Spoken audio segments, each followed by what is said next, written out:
Teen esitelmän hampaiden puhdistamisesta. Ja hampaat tuleekin puhdistaa päivittäin aina 2 päivässä ja lisäksi kerran päivässä myös hammasvälit. Ja tietysti fluoritahna täytyy olla mukana tässä puhdistuksessa, koska näillä kaikilla on oma tehtävänsä siellä suun puhdistamisessa ja hyvän suuhygienian ylläpidossa. Käydään näitä vielä myöhemmin läpi, minkälaisia tehtäviä ja mistä syystä näitä kaikkia välineitä ja tekoja tarvitaan. Eli kun myös pelkkä harjaushan ei yksin riitä, vaan tarvitaan myös hammasvälien puhdistamiseen välineet ja se kerran päivässä teko, että estetään karieksen ja ientulehduksen tai kiinnityskudossairauksien syntyä.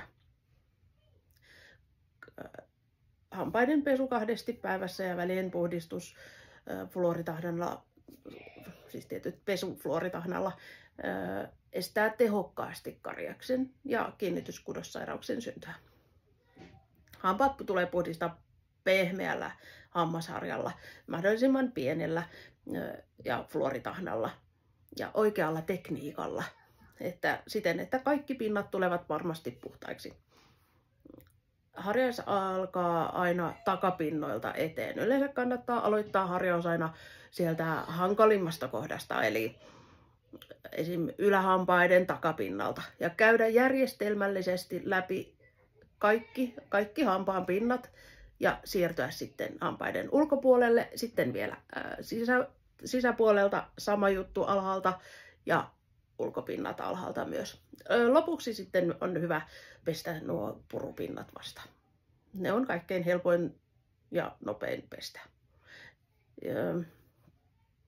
On tärkeää, että tämä on johdonmukaista ja se toistuu joka päivä samalla tavalla, niin siitä tulee rutiini ja se oppii sen oman tavan ja tietää, miten saa tehokkaasti puhtaaksi hampaat. Hampaat voi lopuksi vaikka kielen kanssa kokeilla, onko ne kieltävät ja puhtaat, koska plakin tunnistaa semmoisesta rosoisesta tunteesta. Kieli kyllä tunnistaa usein, että minne sitä plakkia on jäänyt. Tai hammaslääkärissä tietysti myös tämä tulee esiin, että hammaslääkäriltä voi kysyä, jos hän ei kerro, että minne sitä plakkia on jäänyt, niin sitten tiedät, että mistä kohtaa kannattaa tehostaa pesua. Tutkimukset meillä tukee sähköhammasharjan käyttöä ja se on todettu tehokkaammaksi mitä käsiharja. Ja hyvään hammasharjaan kannattaa ehdottomasti panostaa. Myös lasten hammasharjoihin. Hammasharjaus aloitetaan aina siten, että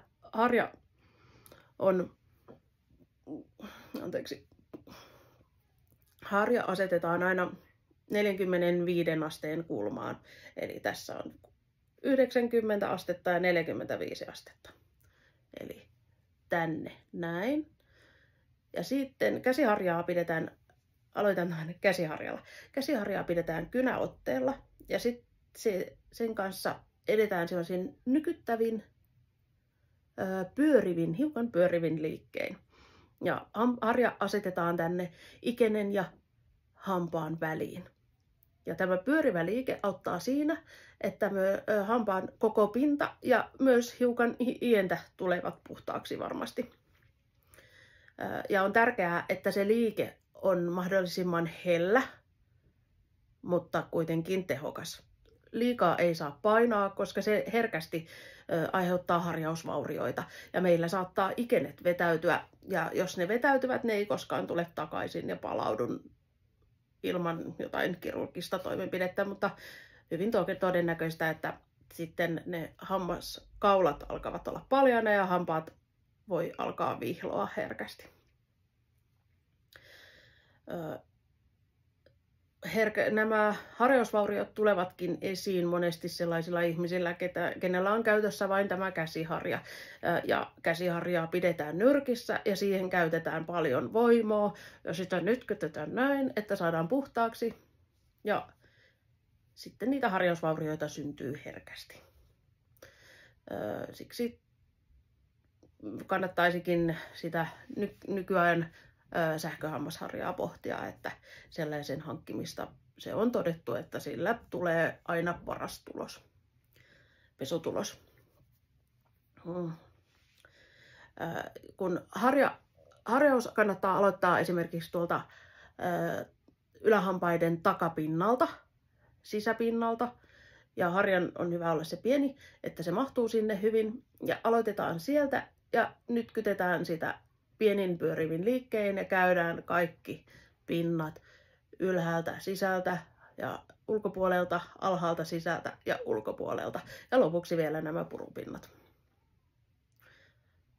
Näin saadaan paras lopputulos ja varataan tarpeeksi aikaa, ettei näitä harjausvaurioita syntyisi. Ne ovat yleensä sellaisia, koska hampaan pintakin voi, siihenkin voi saada vaurioita, jos sitä liian kovasti harjaa aina päivittäin 2 kertaa päivässä. Kun esimerkiksi sillä tavalla, että harjaa kovin ja hammaskaula alkaa vetäytyä, sieltä tulee, tai siis ien alkaa vetäytyä, hammaskaula alkaa tulla näkyviin, ja kun sitä harjaa, se on hiukan pehmeämpää kuin kiille, niin se vaan kuluu. Se voi kulua sellaiseksi pienelle kuopalle. Ja tämä aiheuttaa vihlontaa, ja eikä ehkä niin kauniin näköistäkään ole. Eli tarpeeksi aikaa, pieni harja, kynäote. Hyvä liike, 45 astetta. Sitten hampaiden harjaus sähköhammasharjalla. Eli yhtä lailla harjaus aloitetaan sieltä hampaiden hankalimmasta pisteestä, eli takapinnalta, ylhäältä, sisäpuolelta. Ja edetään järjestelmällisesti eteenpäin ja taas taakse. Ja kaikki sektorit, tässä on yksi sektori, toinen sektori, sisäpuolella on myös, ylhäällä on 4 sektoria, alhaalla toiset 4. Niin jokainen sektori käydään huolellisesti läpi ja lopuksi purupinnat. Sähköhammasharja asetetaan myös sinne 45 asteen kulmaan. Mutta toisin kuin käsiharja, niin sitä pidetään hampaan pinnalla muutama sekunti ja annetaan sen harjan tehdä työ. Sitten siirrytään taas seuraavalle hammaspinnalle, odotetaan muutama sekunti ja annetaan harjan tehdä työ. Näin käydään järjestelmällisesti jokaisen hampaan pinta sisältä ja ulkoa, alhaalta kuin ylhäältä läpi. Ja lopuksi teette ne purupinnat. Jos teet samanlaista liikettä sähköhammasharjalla kuin käsiharjalla ja koetat harjata niitä hampaita, niin silloin se sähköharja ei ehdi tehdä sitä. Sehän tekee tällaista liikettä. Se ei ehdi tehdä sitä pyörivää liikettä siinä hampaan pinnalla, vaan se liikkuu koko aika, niin sinne jää sitä plakkia. Eli pitää rauhassa antaa sen harjan tehdä työ, eikä dispata sitä harjaa tällä tavalla. Jos on siis kyseessä tällainen vanhan tyyppinen sähköharja. Sitten on myös tällaisia, ja niin, harjan on hyvä olla pieni ja pyöreäpäinen. Tällöin se mahtuu ja pehmeä, ennen kaikkea pehmeä. Vaikka on kaiken maailman kovia cross action, risti, whatever, harjaa myynnissä, niin kannattaa valita aina se sensitiive ja pehmeä harja. Tällöin on vaikeampi saada niitä harjausvaurioita aikaiseksi. Vaikka tietysti se plakki lähtee ehkä niillä toisillakin hyvin, mutta sinne suuhun tulee herkemmin niitä vaurioita. Nykyaikaiset sähköhammasharjat on todella tehokkaita ja hellävaraisia, ja ne monesti ilmoittaakin, jos sinä painat liian kovaa. Tosin, ja sitten jos sinun harjat menee tällä tavalla, alkaa mennä niin kuin painua siitä päältä ja alkaa sojottaa väärin suuntiin, niin se kertoo, että sinulla on aivan liikaa voimaa siinä harjauksessa, ja sitä voimaa pitää välttää ja vähentää. Tämä on niin kuin yksi varoitusmerkki selkeästi, jos aina ne harjakset lähtee viipottaa eri suuntiin. Ja viimeistään siinä kohtaa, kun ne tekee sen, niin harja tulee vaihtaa. Suositellaan nykyään harjan vaihtoa noin parin kuukauden välein. Ihan siksi, koska siellä se käy meidän suussa 2 kertaa päivässä, niin herkästihän siellä alkaa kaikennäköistä bakteeriaa kasvaa, kun ollaan muutenkin märkien asioiden kanssa tekemisessä. Vaikka siihen sitä tahnaakin käyttää, niin silti näiden bakteereiden vuoksi on hyvä vaihtaa. Ja ne harjakset eivät ole sitten muutaman kuukauden jälkeen, ne ei vaan ole enää niin kuin entisensä ja uuden veroisia. Eli vaikka ajattelisit, että voisit keittää ne, niin ei, ja että tällaiset bakteerit sieltä häviäisi, niin se ei riitä. Ne harjakset menettävät sitä tehoa ja joustavuuttaan ja sitä jämäkkyyttään, että se saadaan puhtaaksi se harja. Tai siis harja olisi tarpeeksi hyvä ja tehokas, että sillä saisi puhdistettua hampaat hyvin ja helposti. Nykyään on myös tällaisia ultraäänihammasharjoja tai ultraäänitekniikalla varustettuja sähköhammasharjoja, joissa on hieman erilainen mekaniikka ja se perustuu sellaisen värähtelyyn, joka puhdistaa tuossa niin kuin tahnan ja veden avulla tehden sellaisia pieniä kuplia siellä ja värähtelyä, mikä puhdistaa ne hampaat tehokkaasti. Tällä ultraääniharjalla taas ei harjata sillä tavalla, että pysähdytään jokaisen hampaan pinnan kohdalla, vaan sen kanssa tehdään vastaavaa pientä ympyräliikettä tai pyörivää liikettä sen kanssa harjaamalla. Eli ei pysähdytä paikoilleen, vaan vähän samalla tavalla kuin käsiharjan kanssa toimiessa. Se toimii sillä lailla paremmin ja puhdistaa hyvin liikkeessä tai pyörivällä. Ja pyörivä liike tekee sen, että niin ikinen kuin hampaan pinta saavat molemmat sen puhdistuksen. Siksi pyörivä liike, että se on tarpeeksi laaja. Koska hammashan on aika pitkä ja korkea, niin jos se on vain paikallaan, niin se ei puhdista tuolta tarpeeksi ylhäältä tai sitten tarpeeksi alhaalta. Hammashan on aika pitkä ja harja on yleensä vähän pienempi, mitä se harja.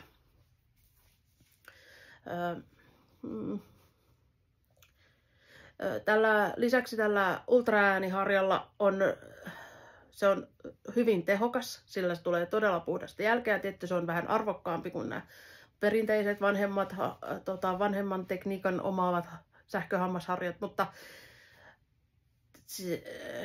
suosittelen kyllä lämpimästi, kun olen itse tätä nyt testannut, niin kyllähän sillä tulee todella puhdasta jälkeä. Ja lisäksi se on tosi hellävarainen ja se ulottuu myös sinne ienrajaan ja hammasväleihin, mihin normaalit harjat, käsiharjat eikä vanhan tekniikan sähköhammasharjat ulotu. Se siis vie sinne sitä tahnaa tosi hyvin, tämä ultraäänihammasharja. Sähköhammasharja sopii myös hyvin pienten lasten ja vauvojenkin käyttöön, että sitä ei tarvitse pelätä. Jos tietty se vaatii varmasti totuttelua, mutta ei ole mitään estettä, miksi sitä ei voisi käyttää ihan pienilläkin lapsilla. Hammastahna. Minkälaista hammastahnaa tulisi valita? No, hammastahna sisältää monia eri aineita, jotka on meidän suulle edullisia aineita. Ja fluori on yksi niistä ja se ehkä se tärkein ja puhutuin. Aikuisen hammastahnan tuleekin sisältää fluoria 1450 ppm. ppm on tällainen fluorin mittayksikkö. Ja tämä fluori hammastahnassa vähentää karieksen riskiä ja vähentää reikiintymistä. Eli yhdessä, jos sinulla on esimerkiksi, niin kuin meidän melkein kaikkien suussa on, näitä alkavia reikiä, niin fluorihammastahna yhdessä tämän hankauksen kanssa, kun harjataan, voivat kovettaa kiilteen takaisin yhtä kovaksi, mitä se oli ennen alkavan reijän tuloa. Eli reikähän alkaa pehmittää pikkuhiljaa tätä kiillettä. Ja alkava reikä on sellainen, että se ei ole mennyt vielä kiilteen läpi. Ja tämä fluori ja hankaus yhdessä voi vielä kovettaa sen takaisin yhtä kovaksi, mitä se oli. Lisäksi fluori ehkäisee mineraalien liukenemista. Eli aina kun me syömme, meille tulee happohyökkäys, meiltä lähtee meidän hyvät mineraalit hampaiden päältä pois, kunnes sylki tuo sitä takaisin. Ja lisäksi tämä fluori tekee tätä samaa. Eli se tuo takaisin näitä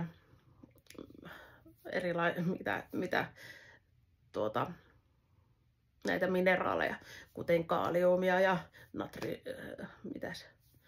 mitä se nyt sisältääkään. Siellä on erilaisia mineraaleja. Ja sitten kun se happo pysähtyy ja nämä mineraalit tulee takaisin, niin tämä lopettaa sen happohyökkäyksen ja pysäyttää tämän reikien syntymisen. Usein hammastahna sisältää myös fluorin lisäksi myös muita suulle edullisia ainesosia, kuten natriumlauridisulfaattia, joka tekee tämän tahnan vaahtoavuuden ja tekee sen peseväksi. Sehän on, tämä vaahto myös tappaa hiukan bakteereita. Lisäksi se voi sisältää esimerkiksi betaiinia ja oliiviöljyä, joka kosteuttaa limakalvoja ja estää tämän natriumlauridisulfaatin tämmöistä, sehän on aika tujua ainetta, niin sen aiheuttamia haittoja.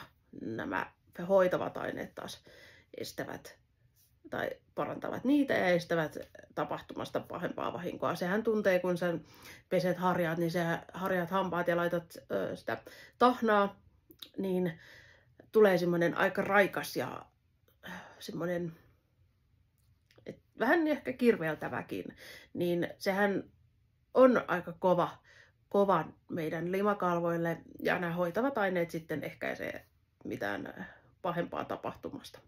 Hammastahnaahan aina pitäisi annostella harjalle semmoinen 2 sentin pituinen pätkä. Siis 2 senttiähän on aika iso määrä hammastahnaa. Ja sen verran sitä pitäisi laittaa jokaisella harjauskerralla, koska että me saadaan sitten tarpeeksi fluoria ja sitä fluoria on sen verran tarpeeksi, että se myös vähentää sitä karieksen syntyä.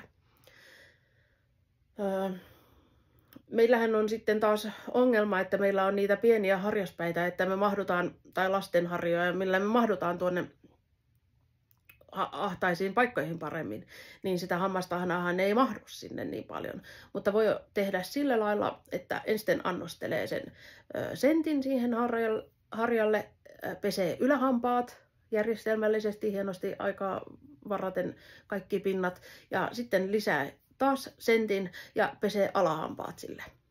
Lopuksi kannattaa aina vielä purskuttaa sillä harjalla, sillä tahnalla suu puhtaaksi, jotta sinne hammasväleihinkin pääsee sitä tahnaa kulkeutumaan hyvin. Purskuttaessa parhaiten sinne menee, koska aikuisillahan reijät, kariekset tulee tahtoo tulla aina sinne hammasväleihin, koska mehän ollaan aika laiskoja hammasvälien puhdistajia, niin silloin on niin hyvä, että sinne hammasväleihin saataisiin sitä fluoria. Lisäksi voi olla hammastahnoilla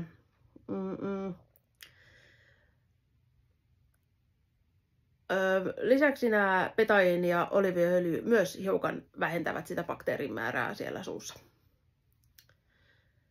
Lisäksi on hammastahnoja, joilla on muita vaikutuksia, kuten vihlontaa vähentävä hammastahna.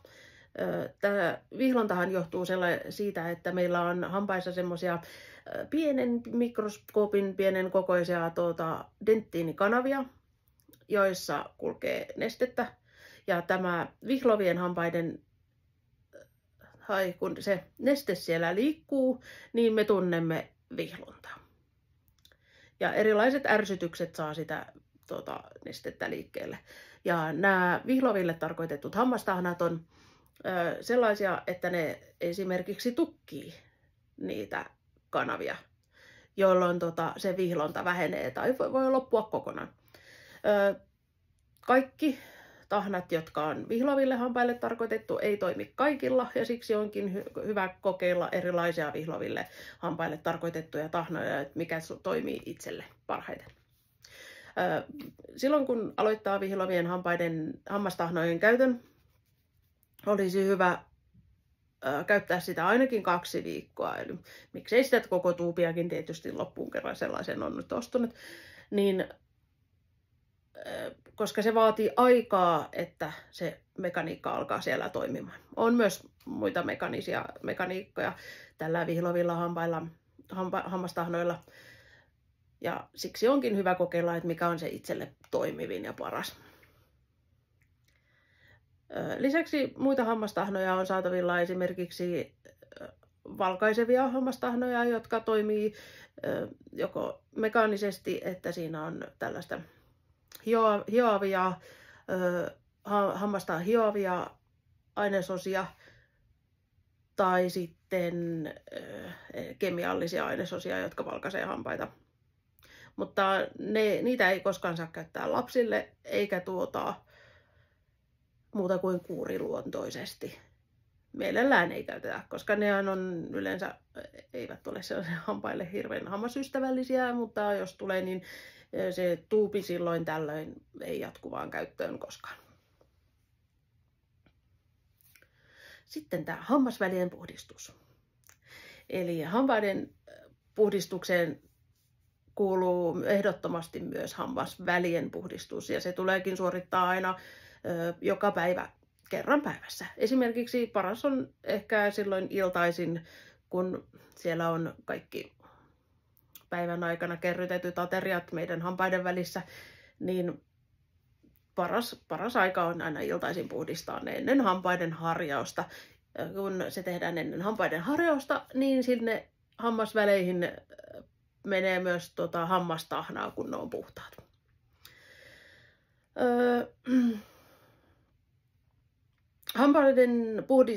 Hammasvälien puhdistamiseen on olemassa erilaisia välineitä, kuten silikoninen hammasväliharjatikku, sitten on tämä hammasväliharja, semmoisia minipulharjan näköisiä, ja sitten on lanka tai lankain.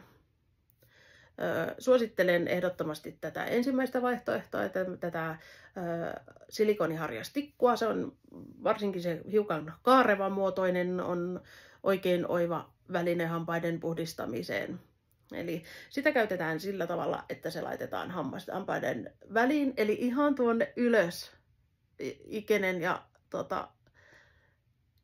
ikenen ja hampaan alun kohtaan. Eli ei koeteta sitä työntää tästä välistä, vaan ihan täältä ylhäältä. Siellä on semmoinen pieni kolmionmallinen kolo, ja tämä harjakin on kolmionmallinen. Sinne työnnetään ja harjataan muutamia kertoja edestakaisin, ja sitten siirrytään seuraavaan. Tietty se puhdistetaan välissä, jos siinä nyt jotain mähmää on, ja sitten seuraavaan. Yleensä siellä alkaa kuulua se ääni, niin tietää, että nyt on puhdasta. Ja tämä on todella hyvä ja tehokas välien puhdistaja. Se puhdistaa 2 hampaan välipinnan kerralla. Ja se on hyvin nopea ja helppo käyttää. Se muutaman kerran, kun sillä on hampaiden välit puhdistanut, niin sä todennäköisesti sä opit sen tekniikan aika nopeasti ja se alkaa sujua kuin vettä vain. Siitä tulee nopeasti rutiini. Ja jos käy sillä tavalla, että ikenet vuotaa verta, niin se ei tarkoita missään nimessä, että ikenet pitäisi jättää rauhaan ja niitä hammasvälejä ei kannattaisi puhdistaa, vaan päinvastoin tämä verenvuoto kertoo siitä, että siellä ikenissä on tulehdus. Jos sinulla on koko suussa ientulehdus, se vastaa sellaista kämmenen kokoista tulehdusaluetta, ihossa.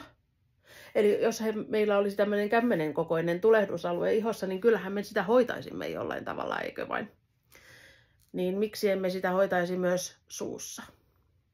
Tietysti se vaatii pidempää ehkä ajanjaksoa hoitaa kuin tämmöinen yksi läntti. Kun se kerralla hoitaa kuntoon, niin se olisi varmasti siinä. Mutta tätähän pitää tehdä päivittäin. Mutta niinhän me teemme harjauksen 2 päivässä. Miksi siis välttäisimme tämän tekemistä? Ja tästä syystä nimenomaan aikuisilla karjeskin tulee meillä aikuisilla lähes aina hammasväleihin. Ja kun se tulee hammasväleihin, niin sitä korjatessakin joudutaan hirveästi ottaa sitä omaa hammasta pois. Niin siksi hampaiden välien puhdistus on hirveän tärkeää tämän karjeksen ehkäisyn vuoksi, mutta myös tämän iän terveyden vuoksi. Koska terveet ikenet ovat kuin panssari, se estää, monesti suu ei ole enää niin arka, jos on ollut arka, kun ikenet saa kuntoon. Ja ne kestää vaikka mitä sen jälkeen, kun onhan sen ihokin kun on terve, niin sehän kestää vaikka mitä. Samoin ikenien kohdalla. Eli pitäkää hyvää huolta ikenistänne. Niin, meillä jäimme siihen silikoniseen hammasvälitikkuharjaan. Joo, se on erittäin suositeltavaa. Ja sitten jos se ikenet vuotivat verta, niin se kertoo, että siellä käy bakteerin vaihto. Tulehdusbakteerit häviävät sieltä ja tilalle tulee hyviä bakteereita. Niin siksi se verenvuoto, sitä ei saa pelästyä. Se loppuu kyllä noin 2 viikossa, kun joka päivä vaan ne välit puhdistat. Toiseksi meillä tämä hammasväliharja toimii aika samoin. Mutta sitä käytetään monesti lähinnä hampaiden väliin, jossa on jo aika isot raot. Ja niitä on saatavilla eri kokoja, samoin kuin tuota silikonista hammasvälitikkua on eri kokoja. Ja pitääkin sovittaa, että mikä olisi mahdollisimman optimaalinen omiin hammasväleihin, koska senhän pitää mennä todella tiiviisti, että se puhdistaa myös ne molemmat hampaan pinnat. Sitten meillä on tämä hammaslanka tai hammaslankain. Molemmissa on sama periaate.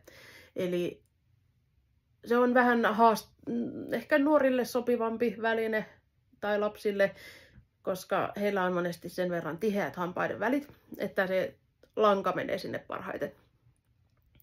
Mutta siinä lankauksessa on se ikävä puoli, että se vaatii hyvää tekniikkaa ja tarpeeksi aikaa, että se tulee suoritettua hyvin ja siten, että siitä on jotain hyötyäkin.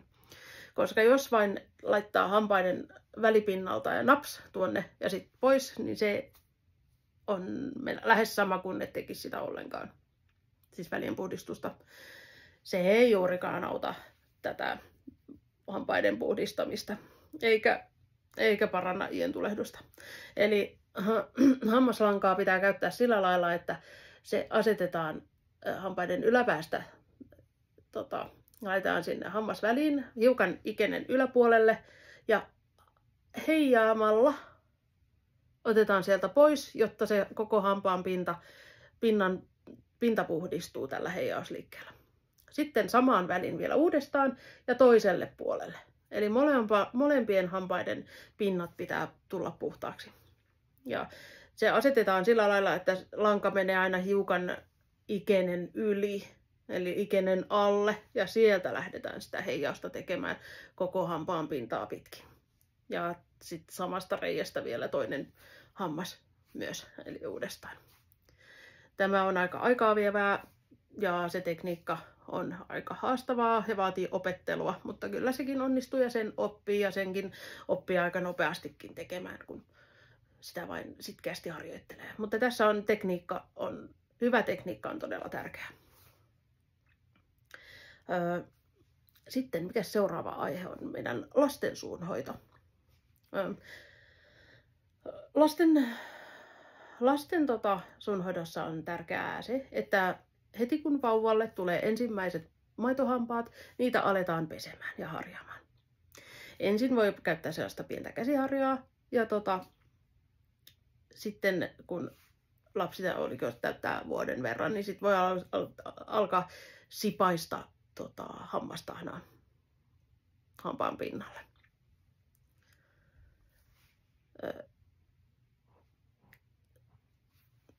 Ilmeisestikin tahnaa voi alkaakin käyttää heti, mutta sitä pitää olla todella minimaalinen määrä.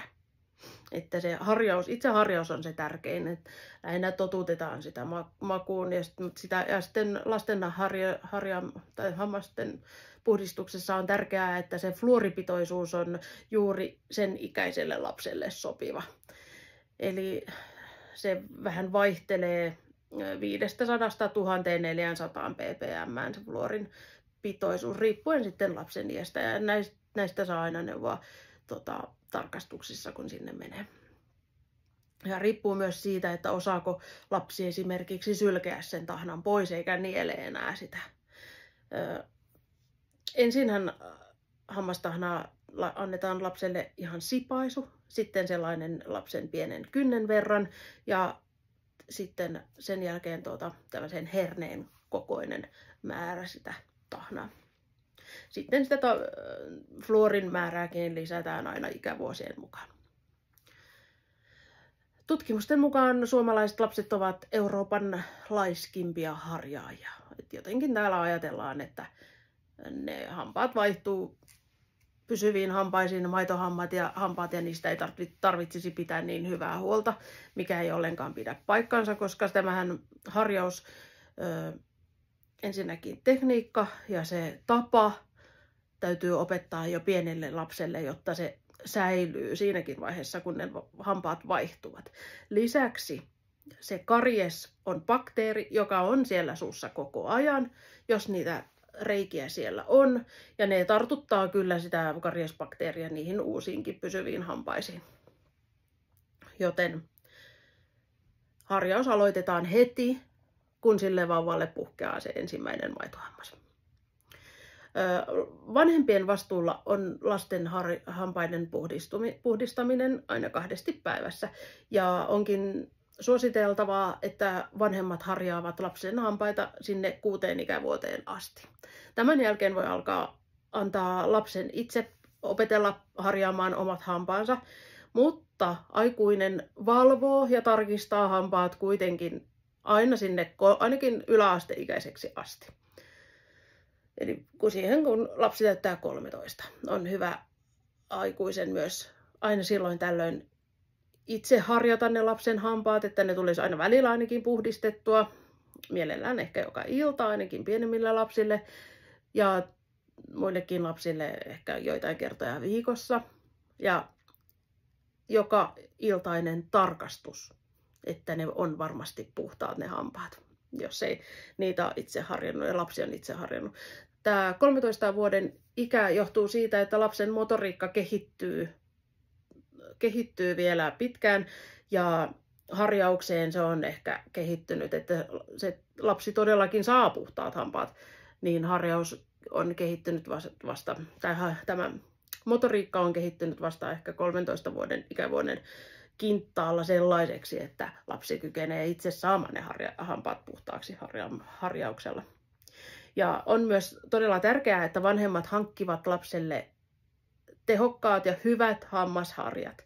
Ei vain, että vanhemmalla itsellä on bränny ultraääniteknologia sähköhammasharjat ja lapsella joku puoli vuotta sitten nostettu kälyinen lasten hammasharja.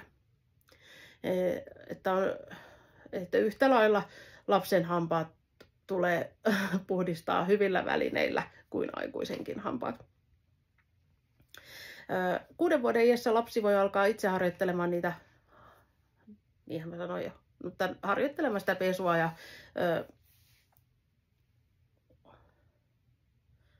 silleen justi, että hän pesee itse aamulla ennen kuin lähtee esim. Kouluun ja vanhempi sitten illalla. Tämä on oikein hyvä tekniikka ja tapa. Ja sähköhammasharja on lapsillekin se paras harja ja tehokkain tulee sähköhammasharjalla hampaat tehokkaimmin puhtaaksi. Ja eli silloin kun se lapsen hammas puhkeaa sinne suuhun, niin ei jäädä sitä vain ihmettelemään, vaan aletaan sitä heti puhdistamaan aamuin illoin. Eli muutenhan se tekniikka on samanlainen kuin aikuisella kuin lapsella, ei ole eroa. Sitten suun hyvä omahoito ja erilaiset sairaudet, niin vaikuttavat. Eli suun sairauksiin pystyy todella tehokkaasti vaikuttamaan omahoidolla ja hyvällä puhdistuksilla, kuten harjauksella ja välien puhdistamisella. Eli välien puhdistaminen on ensiarvoisen tärkeää, jotta esim. Ientulehdusta ja parodontiittia ei pääse syntymään ja tulemaan. Ja parodontiitti on tämä ienten kiinnityskudosairaus, joka vaikuttaa meidän koko elimistöön, koska se pitää semmoista ientulehdusta siellä suussa yllä. Ja kun siellä on niitä tulehdusbakteereita, niin nehän kulkeutuvat sieltä suun verenkierron kautta meidän koko kehoon ihan päästä varpaisiin. Eli silloin sitä puhutaan paljon hiljaisesta tulehduksesta ja silloinhan nämä tulehdusbakteerit niin kulkeutuvat joka puolelle ja silloinhan sitä ientulehduksen ja parodontiitin aiheuttamia tulehdusbakteereja on meillä siellä joka puolella, missä verenkiertoa on, niin kulkeutuu myös näitä bakteereita. Eli esimerkiksi nuorilla ilman mitään muuta selitystä tai selitettävissä olevaa sairautta tai syytä on löydetty nuorilla infarktipotilailla näitä tulehdusbakteereita, hampaiden ientulehdusbakteereita sieltä infarktialueelta esim. Aivoista. Ja joten ei ole mitenkään tavatonta, että meidän suun huono kunto johtaa muihin vakaviin sairastumisiin. Joten pidetään hyvää huolta meidän suusta ja meidän hampaista. Esimerkiksi reuma ja diabetes on tämmöisiä sairauksia, joihin vaikuttaa isosti meidän suun terveys ja hampaiden ja ienten kunto. Jotkuhan esim. Diabeetikot eivät välttämättä saa oikein sokeritasapainoa edes itselleen niin kauan kuin heillä on ientulehdus ja parodontiitti, hoitamaton parodontiitti suussa. Juuri näiden tulehdusbakteerien vuoksi. Tämä oli tällä erää tämä esitelmä tässä. Kiitos.